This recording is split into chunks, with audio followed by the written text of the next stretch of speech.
What's going on, everybody? I'm back with another video. This video is going to be looking at the different ways you can implement a false nine into your system when in possession of the ball. Before I get into that, check out both my books. They're online on Amazon. There's links in the description below, and let's get right into the tactics of the video.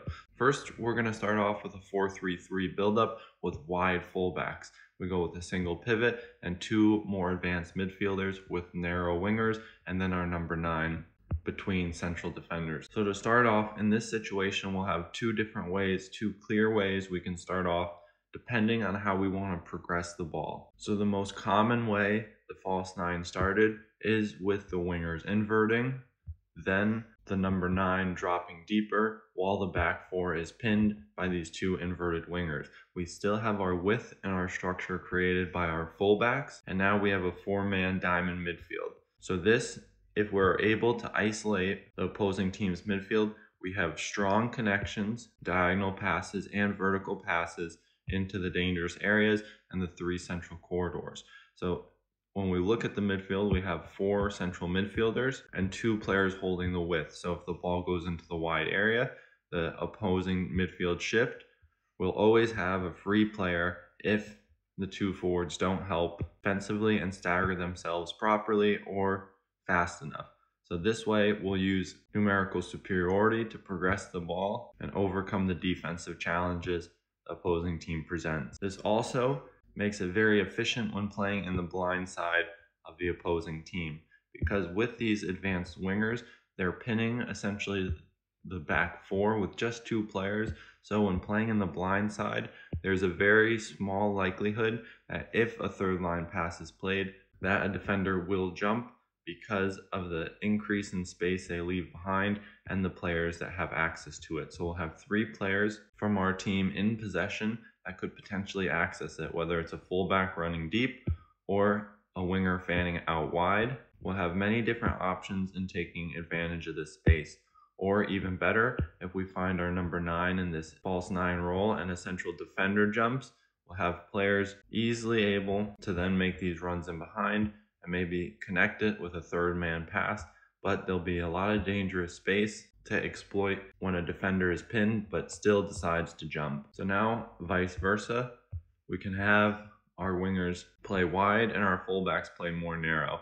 And what this will do is it'll give us a shorter distance in our buildup, allowing the ball to move quicker from side to side, and it'll give us closer passing angles to central options while creating diagonal passing options going from the central defender to the fullback to the winger, so giving our team an improved sense of diagonal passes. And with our number 9 playing deeper, it provokes the defenders to jump and leave space in behind, but with 2 advanced midfielders, we still have that access to these spaces to make vertical runs in behind. And often, the distance these players will have to jump to gain access and pressure the number 9, they often hold their position and go with more spatial control principles rather than using man orientation and staggering their lines. In this situation, we'll also need a good holding midfielder with a good range of passing to then be able to make these decisions and find these players with quality passes in between the lines.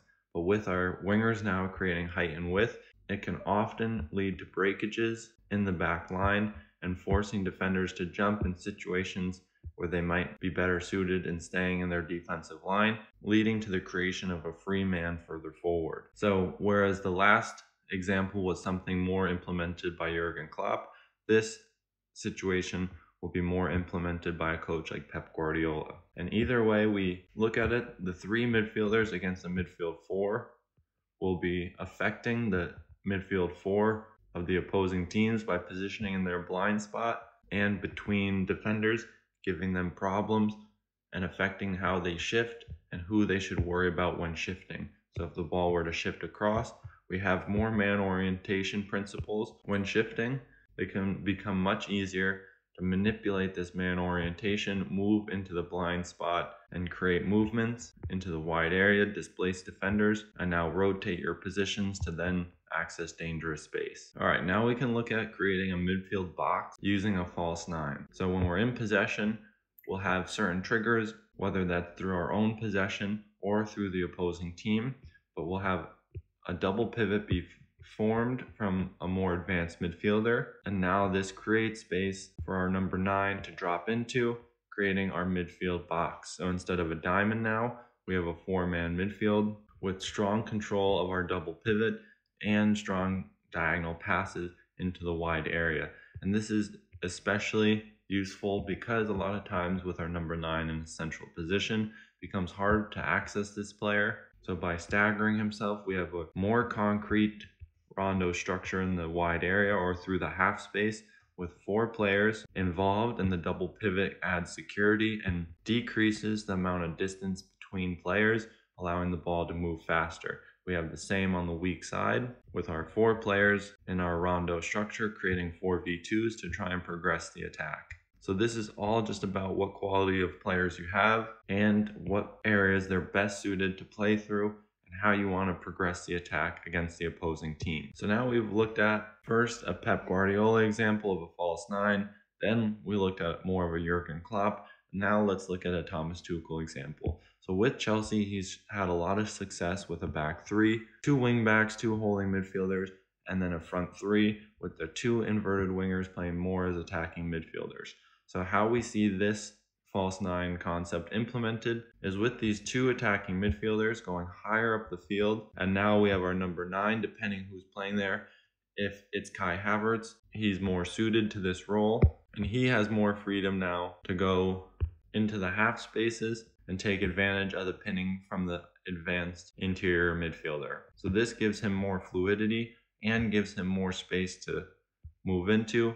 It also creates an asymmetric midfield 3, which makes it harder for the defense to shift because they have to shift differently on either side. So if progression doesn't work out into the false 9 and we shift possession across, we have different dynamics to try and take advantage of the space created on the weak side. And this is where asymmetry becomes very dangerous, because now we have our natural position with our interior midfield dropping back into his normal position, or he can maintain his pinning, and now we can have an inverted wing back come into this area and then have our winger try and create isolation in the wide area and create a 2 versus 1 against the fullback, who has to make a decision on who he jumps to. And that's where we're going to wrap up the false 9 discussion. Hope you guys enjoyed the video. Leave a comment in the description below if you guys want to see something else or if you have questions, and I'll see you in the next video.